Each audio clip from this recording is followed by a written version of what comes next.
नमस्कार, 100% समाचारमा स्वागत छ। म मिलन। सुरु गरौँ 100% समाचार। स्थानीय तह निर्वाचनका विषयमा रणनीति बनाउन सत्तारूढ गठबन्धनको बैठक भोलि बिहीबार बस्ने। प्रधानमन्त्री निवास बालुटारमा बिहीबार बिहान बस्ने बैठकमा आगामी निर्वाचनमा गठबन्धन बीच तालमेल गर्ने विषयमा छलफल हुने। आगामी वैशाख 30 गते देशभरिका 753वटा स्थानीय तहमा निर्वाचन हुँदै। निर्वाचनमा 5 दलीय सत्ता गठबन्धनमा रहेका दलहरू स्थानीय तहमा तालमेल गरेर उम्मेद्वार उठाउने तयारीमा। प्रमुख प्रतिपक्षी दल नेकपा एमाले भने एक्लै चुनाव लड्ने तयारीमा। सत्ता गठबन्धनमा रहेका नेपाली काङ्ग्रेस, नेकपा माओवादी केन्द्र, नेकपा एकीकृत समाजवादी, जसपा र जनमोर्चाले आवश्यकता अनुसार स्थानीय तहमा तालमेल गर्न सक्ने।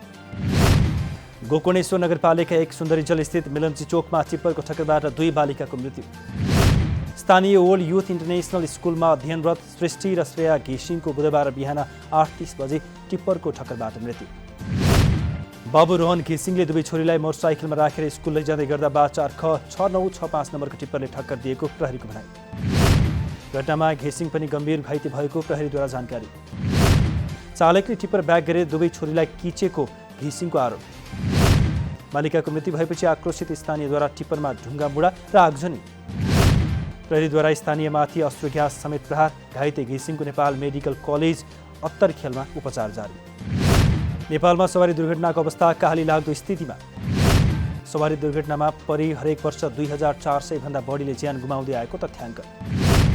सबैभन्दा बढी दुर्घटना चालककै लापरवाहीले हुने गरेको तथ्याङ्क, जसमध्ये 74% ज्यान चालककै लापरवाहीका कारण गएको स्थिति। प्रतिवर्ष 1700 भन्दा बढीले ज्यान गुमाउने गरेको तथ्याङ्क। तीव्र गति, मापस्ये, ओभरटेक, मोबाइल फोनको प्रयोग, मेसिन खराबी लगायतका कारण दुर्घटना। नेकपा एकीकृत समाजवादी पार्टीद्वारा गैर आवासीय नेपाली सङ्घ NRN को नवनिर्वाचित कार्य समितिलाई बधाई तथा शुभकामना। एकीकृत समाजवादीले बुधबार पार्टी कार्यालयमा एक कार्यक्रमको आयोजना गरी गैर आवासीय नेपाली सङ्घ NRNA-लाई दियो बधाई। नेपालीहरू विदेशी निकारण खोज्दा त्यो राम्रो नभेटिएको भन्दै नेपालीहरूलाई स्वदेशमा नै काम गर्ने वातावरण बनाउन आवश्यक रहेको एकीकृत समाजवादीका सम्मानित नेता जलनाथ खनालको भनाइ। नेपाल विविध कारणले धनी भए पनि देशले सही कार्यक्रम र सही नेतृत्व पाउन नसकेको जिकिर।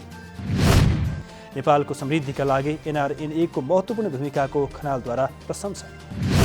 विगतको नेकपाको नेतृत्वको सरकारले ल्याएका नीति तथा कार्यक्रममा समाजवाद अटाउन नसकेको नेकपा एकीकृत समाजवादीका उपमहासचिव डाक्टर विजय कुमार पौडेलको भनाइ। नेकपामा बसेर समाजवाद ल्याउन सकिँदैन भनेर आफूहरू अलगिएको पौडेलको जिकिर। गैर आवासीय नेपाली सङ्घबाट प्राप्त सुझाव, सल्लाह र आलोचना स्वीकार गर्न तयार रहेको भनाइ। कार्यक्रममा नवनिर्वाचित 3 अध्यक्षहरू कुल आचार्य, रविना थापा र बद्री केसी सहभागी। गैर आवासीय नेपाली सङ्घले अप्ठ्यारो परिस्थितिमा सहयोग गर्दै आएको र त्यो साथ सहयोग सदैव रहिरहने तिनै अध्यक्षको प्रतिबद्धता। एमालेसँग एक्लै लड्ने पार्टी नेपालमा नरहेको नेकपा एमालेका अध्यक्ष KP शर्मा ओलीको दाबी। नेपालमा रहेका कुनै पनि पार्टीले एमालेसँग एक्लै भिड्न नसकेपछि आफूहरू विरुद्ध गठबन्धन बनाउने अवस्थामा पुगेको ओलीको दाबी। व्यवसायी एवं एमाले नेता दुर्गा प्रसाईद्वारा सूर्य विनायकमा सुरु गरेको तरकारी बजारको ओलीले गरे उद्घाटन। सत्तारूढ दलहरू बीचमा चुनावमा गठबन्धन हुँदा एमालेलाई कुनै फरक नपर्ने अध्यक्ष ओलीको दाबी। एमाले क्विन्टलको ढग जस्तो रहेको र अन्य दल 1 किलोका ढग जस्तो रहेको भनाइ। 5वटा दलहरू मिलेर चुनावमा आउँदा एमालेलाई झन सहज हुने ओलीको भनाइ। सत्ता गठबन्धनका दलहरूले गठबन्धन गर्ने भने पनि सजिलो भने नरहेको अध्यक्ष ओलीको दाबी। लोकतान्त्रिक समाजवादी पार्टीको केन्द्रीय कार्यकारिणी समितिको बैठकमा स्थानीय तह निर्वाचनमा अपनाउने रणनीतिबारे छलफल। बुधबार पार्टी कार्यालय बबरमहलमा बसेको समितिको बैठकमा स्थानीय तह निर्वाचन र निर्वाचन आयोगले परिमार्जन गर्न भनेको विषयमा छलफल। नेताहरूले आगामी वैशाख 30 गते हुने स्थानीय तहको निर्वाचनका बारेमा आफ्नो मत राखेको नेता लक्ष्मणलाल कर्णको भनाइ। लोकसभाको केन्द्रीय कार्यकारिणी समितिको बैठक बिहीबार 1 बजे बस्ने। निर्वाचन आयोगद्वारा चैत 26 गतेदेखि स्थानीय तह निर्वाचन आचार संहिता लागू गर्ने तयारी। तिनै तहका सरकारले चुनावलाई प्रभावित पार्ने निर्णयहरू नगरून् भनेर आयोगद्वारा चुनावको 1 महिना अघि नै आचार संहिता लागू गर्ने तयारी। निर्वाचन आयोगका प्रमुख आयुक्त दिनेश थपलियाका अनुसार आचार संहिता चैत मसान्त अघि नै लागू भइसक्ने। आयोगले बिहीबार दलका प्रतिनिधिहरू तथा सरकारवालाहरूलाई अभिमुखीकरण कार्यक्रम गर्दै। आयोगले चैत 22 गते सर्वदलीय बैठक बोलाउँदै बैठकमा आचार संहिता लगाउने बारे दलहरूको राय मागिने। सरकारद्वारा आचार संहिता लागू हुनु अघि नै प्रहरी तथा कर्मचारीको सरुवा बढुवा तथा राजनीतिक नियुक्तिहरू टुङ्गो लगाउने तयारी। दलहरूबीच भागभण्डा नमिलेका कारण राजदूत भने नियुक्ति हुन सकेन। समानुपातिक समावेशी सिद्धान्तका आधारमा प्रमुख पदमा महिलाहरूको सहभागिता हुन नसकेको पूर्व प्रमुख निर्वाचन आयुक्त नीलकण्ठ उप्रेतीको भनाइ। संविधानको धारा 38 को उपधारा 4 मा भएको व्यवस्थासँग विद्यमान धेरै कानुन नमिल्ने रहेको उल्लेख।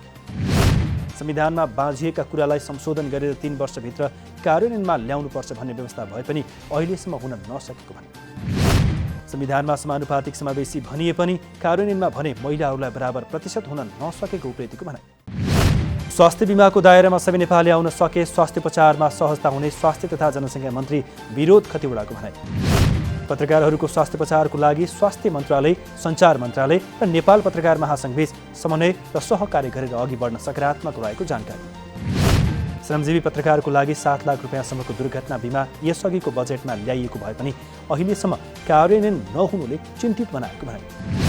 पत्रकारको स्वास्थ्योपचारका लागि छुट्टै अस्पताल बनाएर निःशुल्क स्वास्थ्य सेवा दिनुपर्ने नेपाल पत्रकार महासङ्घका अध्यक्ष विपुल पोखरेलको भनाइ। सत्तारूढ दलहरूबीच चुनावी गठबन्धन हुने पक्का भएको नेकपा माओवादी केन्द्रका अध्यक्ष पुष्पकमल दाहालको दाबी। चितवनमा सञ्चारकर्मीहरूसँग कुरा गर्दै अध्यक्ष दाहालले 3 तहका निर्वाचनमा सत्तारूढ दलहरूको गठबन्धन हुने पक्का भएको भनाइ। आफ्नो दलको प्रभाव रहेकाले भरतपुरको मेयरमा माओवादीको दाबी कायम रहेको पनि जानकारी।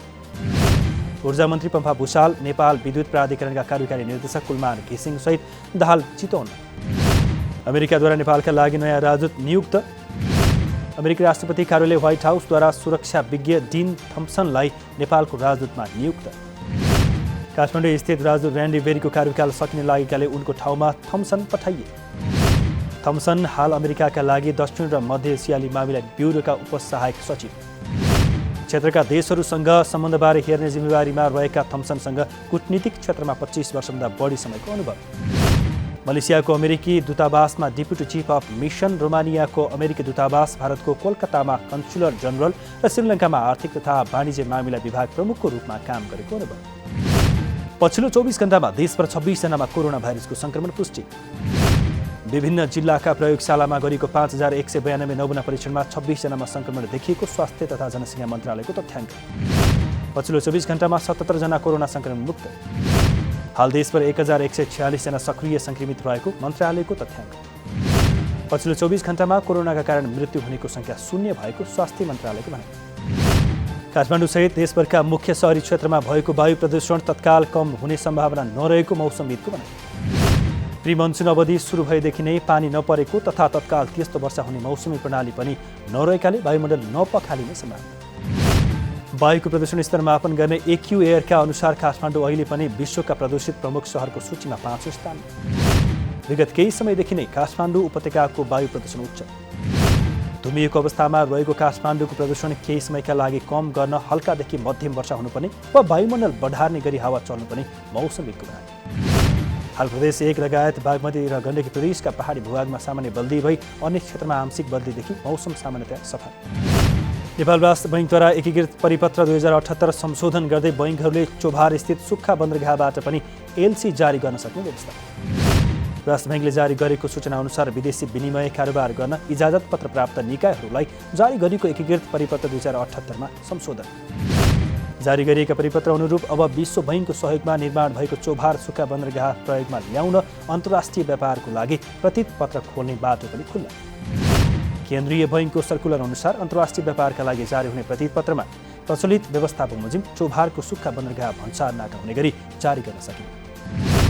बैंकहरूलाई जारी गरिएको सर्कुलरमा मेची, विराटनगर सुक्खा बन्दरगाह, सिर्सिया र भैरवा भन्सार कार्यालयबाट पैठारी गर्ने गरी प्रतीत पत्र। युक्रेनको क्षेत्रीय प्रशासनिक भवनमा भएको आक्रमणमा कम्तीमा 12 जनाको मृत्यु। 1 महिनाभन्दा लामो समयदेखि रुसी आक्रमणको सामना गरिरहेको युक्रेनको दक्षिण पूर्वमा अवस्थित माइकोलाइभ शहरमा रहेको प्रशासनिक भवनमा हवाई आक्रमण। रुसी फौजको हवाई आक्रमणमा परि अरू 22 जना घाइते भएको युक्रेनी गृह मन्त्रालयद्वारा जानकारी। आक्रमणबाट क्षेत्रीय गभर्नरको कार्यालय रहेको 9 तले भवन ध्वस्त। आक्रमणका बेला सो क्षेत्रका गभर्नर भिताले किम त्यहाँ नरहेको बीबीसीको भनाइ। युक्रेनी राष्ट्रपति भ्लोदिमिर जेलेन्स्कीद्वारा रुसी आक्रमणको निन्दा। केही साता यता युक्रेनी फौजद्वारा रुसी आक्रमणको साहसका साथ सामना। सैन्य गतिविधि कम गर्ने बाचा गरे पनि रुसले गरेको आक्रमणमा कुनै कमी नआएको युक्रेनको चेर्निहाइभ क्षेत्रका गभर्नरको भनाइ। रुसले राजधानी वरिपरिबाट केही सेना फिर्ता गर्ने बताएको केही घण्टापछि बुधबार बिहानै कियवमा हवाई आक्रमणको साइरेन बज्यो। इजरायलमा अन्धाधुन्द गोली प्रहार हुँदा 5 जनाको मृत्यु। इजरायलको तेल अभिभमा गोलीकाण्ड, हप्ता दिनभित्रै इजरायलमा तेस्रो पटक अन्धाधुन्द गोलीकाण्ड। अति रूढिवादी यहुदीहरूको बसोबास रहेको तेल अभिभको बेनी ब्राकमा भएको गोलीकाण्डमा प्रहरीले प्रहार गरेको गोली लागेर 5 बन्दुकधारीको मृत्यु। यसअघि इजरायली अरब समूहले मङ्गलबार र आइतबार गरेको आक्रमणबाट 6 जनाको मृत्यु। बन्दुकधारीले आफ्नो अटोमेटिक हतियार निकालेर सर्वसाधारणमाथि गोली प्रहार गरेको स्थानीय प्रत्यक्षदर्शीलाई उद्धृत गर्दै अन्तर्राष्ट्रिय सञ्चार माध्यमद्वारा जानकारी। आसिफ शेखको अर्धशतकी इनिङ्सको सहयोगमा नेपालद्वारा त्रिदेशीय अन्तर्राष्ट्रिय T20 सिरिजमा मलेसियामाथि 6 विकेटको सहज जित। कीर्तिपुरस्थित त्रिभुवन विश्वविद्यालयको मैदानमा सम्पन्न खेलमा नेपालद्वारा मलेसियाले दिएको 115 रनको लक्ष्य 13.4 ओभरमा 4 विकेट गुमाएर गरे पुर्यायो। नेपालको त्रिदेशीय अन्तर्राष्ट्रिय T20 श्रृङ्खलामा लगातार दोस्रो जित। मलेसियाले पनि PNGलाई 8 रनले पराजित गर्दै श्रृङ्खलामा सुखद सुरुवात गरेको थियो। फिफा विश्वकप छनौटमा ब्राजिलले निकाल्यो फराकिलो जित। दक्षिण अमेरिकी छनौट अन्तर्गत बुधबार बिहान भएको खेलमा ब्राजिलद्वारा बोलिभिया 4-0 गोल अन्तरले पराजित। ब्राजिललाई जित दिलाउन रिचार्लिसनको 2 गोल, लुकास पाक्वेटा र ब्रुनो गुइमारेसले 1-1 गोल गरे। जितसँगै ब्राजिलले 17 खेलमा 45 अङ्क जोड्यो। ब्राजिल दक्षिण अमेरिकी छनौटको शीर्ष स्थानमा। 100% समाचार अहिलेलाई यति नै। नमस्कार।